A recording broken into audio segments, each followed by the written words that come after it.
15 अक्टूबर को एक मामला सामने आया। भाजपा सांसद निशिकांत दुबे ने लोकसभा स्पीकर ओम बिड़ला को चिट्ठी लिखी थी। इसमें उन्होंने महुआ पर आरोप लगाए थे कि महुआ ने संसद में सवाल पूछने के लिए बिजनेसमैन दर्शन हीरानंदानी से पैसे और तोहफे लिए थे। उसके बाद इस मामले को स्पीकर ने एथिक्स कमेटी को भेज दिया। इस घटना के बाद निशिकांत दुबे ने 21 अक्टूबर को फिर महुआ पर एक गंभीर आरोप लगाया। निशिकांत ने सोशल मीडिया पर अपने पोस्ट में लिखा कि कुछ पैसे के लिए एक सांसद ने देश की सुरक्षा को गिरवी रख दिया, जिसे लेकर उन्होंने लोकपाल से शिकायत की। उन्होंने कहा कि दुबई से सांसद की आईडी खोली गई, जबकि उस वक्त वो कथित सांसद भारत में ही थी और इस नेशनल इंफॉर्मेटिक्स सेंटर NIC पर पूरी भारत सरकार है। देश के प्रधानमंत्री, वित्त विभाग, केंद्र एजेंसी यहां है। क्या अब भी TMC व विपक्षी दलों की राजनीति करनी है? निर्णय जनता का है। NIC ने यह जानकारी जांच एजेंसी को दे दी है। ये मामला के बाद कहानी एक नए मोड़ पर है और इस वक्त एक देश का बड़ा खबर बना हुआ है। नमस्कार, मैं उमेश कुमार झा और आज की इस वीडियो में मैं आपको इस केस से जुड़े अपडेट और इस केस से जुड़े 4 मुख्य किरदार के बारे में बताऊंगा जिसकी अहम भूमिका है। दरअसल ताजा अपडेट यह है कि कैश फॉर क्वेरी मामले में तृणमूल सांसद महुआ मोइत्रा की मुश्किलें बढ़ती जा रही है। सांसद की एथिक्स कमेटी ने महुआ को 31 अक्टूबर को पेश होने के लिए समन भेजा है।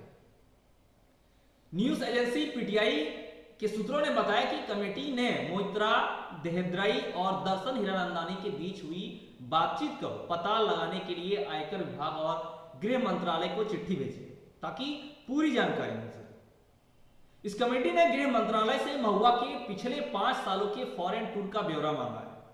कमेटी ये जांच करेगी कि महुआ देश के बाहर कहां-कहां गई है और उन्होंने इसके बारे में लोकसभा में जानकारी दी या नहीं। इसके बाद इनसे उनके सांसद आईडी पर लॉगिन को मिलान किया जाएगा और मोइत्रा से जुड़े विवाद में IT मंत्रालय से पहले ही जानकारी मांगी जा चुकी है। यह फैसला 26 अक्टूबर को एथिक्स कमेटी की 3 घंटे चली पहली बैठक के बाद लिया गया। इसके पहले भाजपा सांसद निशिकांत दुबे और महुआ के वकील रहे जय अनंत देहद्राई कमेटी के सामने पेश हुए थे। महुआ मोइत्रा केस की टाइमलाइन के बारे में बात करें तो यह मामला 14 अक्टूबर से शुरू हुआ था। 14 अक्टूबर को सुप्रीम कोर्ट के वकील जय अनंत देहद्राई ने महुआ के खिलाफ CBI से शिकायत की। 15 अक्टूबर को वही शिकायत भाजपा सांसद निशिकांत दुबे ने स्पीकर ओम बिरला से की। सस्पेंड करने की मांग भी की उसमें। फिर 16 अक्टूबर को दुबे ने अश्विनी वैष्णव से महुआ के लॉगिन ID और IP की जांच करने की मांग की। महुआ ने भी अश्विनी वैष्णव से सभी सांसदों के CDR लॉगिन डिटेल मांगी। फिर 17 अक्टूबर को दुबे की शिकायत को स्पीकर ने एथिक्स कमेटी को सौंपा और महुआ ने दिल्ली SC हाईकोर्ट में मानहानि की याचिका दायर की। इसके बाद 18 अक्टूबर को लोकसभा ने नोटिस जारी कर 26 अक्टूबर को निशिकांत दुबे को एथिक्स कमेटी के सामने पेश होने को कहा। फिर 19 अक्टूबर को बिजनेसमैन हीरानंदानी ने एफिडेविट में महुआ को लॉगिन डिटेल का इस्तेमाल करना स्वीकारा। फिर 20 अक्टूबर को महुआ ने सरकार पर दर्शन के सिर पर बंदूक रखकर एफिडेविट साइन करने का आरोप लगाया और 20 अक्टूबर को दिल्ली हाईकोर्ट में दुबे और अन्य के खिलाफ महुआ में के मानहानि मामले की सुनवाई। केस का मामला साफ है, लेकिन इससे जुड़े जो 4 किरदार हैं जो इस केस के अहम भूमिका है। इस केस की मुख्य पात्र महुआ मोइत्रा है, जिन पर सारे आरोप हैं।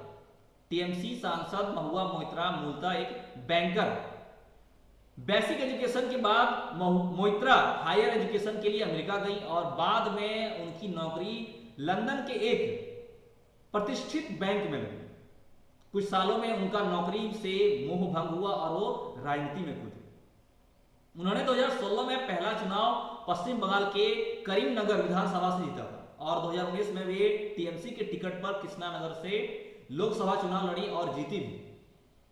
आपको बता दूं 2016 में पहला चुनाव पश्चिम बंगाल के करीमनगर विधानसभा से जीता था और 2019 में वे टीएमसी के टिकट पर कृष्णनगर के लोकसभा चुनाव मतलब लड़ने के साथ जीती भी थी। यहां से उनका नाम सामने आया था। इस केस के मुख्य पात्र, दूसरे मुख्य पात्र हैं निशिकांत दुबे। भाजपा सांसद निशिकांत दुबे इस कहानी में दूसरा अहम किरदार है। 15 अक्टूबर को लोकसभा स्पीकर ओम बिरला को चिट्ठी लिखी थी इन्होंने, और उसमें महुआ पर आरोप लगाए थे कि महुआ ने सांसद से सवाल पूछने के लिए पैसे और तोहफे दिए थे। इनके राजनीतिक करियर की बात करें तो भाजपा सांसद निशिकांत दुबे ने 2009 में राजनीति में कदम रखा था, और इससे पहले वे एसआर ग्रुप में कॉर्पोरेटेड हेड थे। उन्होंने 2009 में गोड्डा से पहला चुनाव जीता था। इसके बाद 2014-19 लगातार यहां से चुनाव जीतते रहे। गोड्डा झारखंड से भाजपा सांसद निशिकांत दुबे इस केस यहां के झारखंड के मुख्य सांसद के रूप में यहां पे झारखंड से राजनीति में अभी ज्यादा चर्चे में दिख रहे हैं। इस कहानी का, इस केस से जुड़े तीसरा मुख्य किरदार है दर्शन हीरानंदानी। जी हां, 42 वर्षीय दर्शन हीरानंदानी ने एक लेटर लिखकर महुआ पर और आरोप मढ़े हैं, और दर्शन मुंबई बेस्ड रियल एस्टेट और इंफ्रास्ट्रक्चर कंपनी हीरानंदानी ग्रुप के सीईओ हैं। उनके पिता real estate tycoon Niranjan Hiranandani हैं, और इनके बारे में दर्शन डेटा सेंटर, क्लाउड कंप्यूटिंग, तेल और गैस, लॉजिस्टिक, वेयर हाउस जैसी कई कंपनियों के प्रेसिडेंट हैं, जहां पे इनके बारे में जानकारी मिलती है। जो हिरनंदानी ग्रुप के अंडर में है ये सारे दर्शन डेटा सेंटर, क्लाउड कंप्यूटिंग, तेल और गैस, लॉजिस्टिक, वेयर हाउस जैसी कंपनियां इस हिरनंदानी ग्रुप के अंडर में है। दर्शन ने न्यूयॉर्क के रोचेस्टर इंस्टीट्यूट ऑफ टेक्नोलॉजी से एमबीए और बीएससी की डिग्री ली है, और हिरनंदानी ग्रुप अडानी ग्रुप का एक कंपटीटर माना जाता है।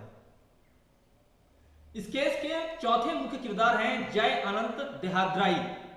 जय अनंत देहाद्राई सुप्रीम कोर्ट में वकील हैं, और रिपोर्ट्स के मुताबिक जय अनंत देहाद्राई और महुआ मोइत्रा दोनों पहले दोस्त थे। बाद में दोनों में झगड़ा हो गया, और मोइत्रा ने पिछले 6 महीनों में आपराधिक अतिक्रमण, चोरी, अश्लील संदेश और दुर्व्यवहार के लिए देहाद्राई के खिलाफ पुलिस में शिकायत की थी। वहीं दूसरी ओर अनंत ने सीबीआई में मोइत्रा के खिलाफ सबूत देकर शिकायत दर्ज कराई है, और इसके बाद यही सबूत बीजेपी सांसद निशिकांत दुबे के माध्यम से पेश कर सांसद में शिकायत दर्ज कराई गई। 2019 में महुआ मोइत्रा की आपकी बात कर राजनीतिक करियर की, 2019 में सांसद बनने के बाद से महुआ मोइत्रा ने पार्लियामेंट में 28 केंद्रीय मंत्रालयों से जुड़े 62 सवाल पूछे। इनमें पेट्रोलियम से लेकर कृषि, शिपिंग, नागरिक उड्डयन, रेलवे आदि कई सवाल शामिल हैं। संसद.in की वेबसाइट के मुताबिक 62 सवालों में से सबसे ज्यादा 9 सवाल पेट्रोलियम और प्राकृतिक गैस मंत्रालय के लिए थे। इसके बाद वित्त के लिए 8 सवाल थे। कुल 62 में से 9 सवाल अडानी समूह से संबंधित थे। इनमें से 6 सवाल पेट्रोलियम मंत्रालय के लिए और एक सवाल वित्त, नागरिक उड्डयन और कोयला मंत्रालयों के लिए था। महुआ मोइत्रा के सांसद में 62 सवाल का ये आप इस आंकड़े से समझ सकते हैं कि 2019 में जब ये पहली बार सांसद बनी, कृष्णनगर से चुनाव जीती थी, इस 28 केंद्रीय मंत्रालयों से जुड़े 62 सवाल पार्लियामेंट में पूछे, इसमें कि सबसे ज्यादा 9 सवाल पेट्रोलियम और प्राकृतिक गैस मंत्रालय से जुड़े थे, और ये सवाल वित्त मंत्रालय के लिए थे। और 9 सवालों में अडानी का नाम है। सबसे इस सवालों में 9 सवालों में सांसद में महुआ ने अडानी ग्रुप से जुड़े कई सवाल पूछे, जिसमें कि 9 सवाल उनसे जुड़े हुए थे, और उसमें कि पेट्रोलियम मंत्रालय के लिए भी 6 सवाल और एक सवाल वित्त, नागरिक उड्डयन और कोयला मंत्रालय के लिए। अब बात यह आता है कि अगर आरोप सही साबित हो गया तो महुआ को क्या सजा मिलेगी। अब बता दो, जिस भी सांसद पर ऐसे आरोप लगते हैं उन्हें अपना पक्ष रखने का मौका दिया जाता है, यानी कि कमेटी जांच करेगी कि क्या किसी खास के हित में या उसके बिजनेस को लाभ पहुंचाने के लिए पूछे गए हैं, वो जांच की जाएगी, और पूरी जांच कर एथिक्स कमेटी अपनी रिपोर्ट लोकसभा अध्यक्ष को देगी। और अगर इसमें किसी भी तरह की सजा की सिफारिश की जाती है तो सांसद में रिपोर्ट रखे जाने के बाद सहमति के आधार पर सांसद के खिलाफ एक्शन लिया जा सकता है। वहीं स्पीकर को भी यह अधिकार है कि वो सेशन नहीं चल रहा है तो कार्रवाई को लेकर फैसला ले सकते हैं। आपको बता दूं, लोकसभा की एथिक्स कमेटी में एक अध्यक्ष और 14 सदस्य होते हैं। इसमें अध्यक्ष के रूप में विनोद शौनाकर जो कि सांसद हैं कौशाम्बी यूपी की, वो अध्यक्ष हैं। बाकी मेंबर टीम है जो सदस्य 14 सदस्य में, उसमें से हैं विष्णुदत्त शर्मा खजुराहो से सांसद एमपी, सुमेधानंद सरस्वती राजस्थान से सीकर सांसद, अपराजिता सारंगी उड़ीसा से भुवनेश्वर सांसद, और डॉक्टर राजदीप रॉय असम से सिलचर से सांसद हैं, सुनीता दुग्गल सिरसा के हरियाणा से सांसद हैं, और महाराष्ट्र धुले से सुभाष भामरे, और कांग्रेस पार्टी के ये सारे थे बीजेपी के भाजपा के इसमें इस कमेटी में कांग्रेस के भी सदस्य हैं, जिसमें की पुडुचेरी के सांसद वैठीलिंगम वी, और तेलंगाना नागालैंड के सांसद एन उत्तम कुमार रेड्डी, आंध्र प्रदेश मछलीपत्तनम से सांसद हैं बालसोरी बल्लभनेनी, और पंजाब पटियाला से सांसद है परनीत कौर। यही इस कमेटी में शिवसेना के भी महाराष्ट्र से नासिक सांसद हेमंत गोडसे हैं, जेडीयू के बांका बिहार सांसद गिरधारी यादव हैं, सीपीएम के तमिलनाडु कोयम्बतूर सांसद पिया नटराजन हैं, बीएसपी से यूपी के अमरोहा सांसद कुंवर दानिश अली। ये सारी टीम मिलके इस कमेटी की टीम है जिसपे ये जांच करने के बाद ये फैसला सामने आया। ये तो आने वाला वक्त ही बताएगा। आज की इस वीडियो में फिलहाल इतना ही। हम आगे आपसे फिर मिलेंगे कुछ नई और अच्छी खबर के साथ। हमारे साथ अंत तक रहने के लिए धन्यवाद। जय हिंद, जय भारत।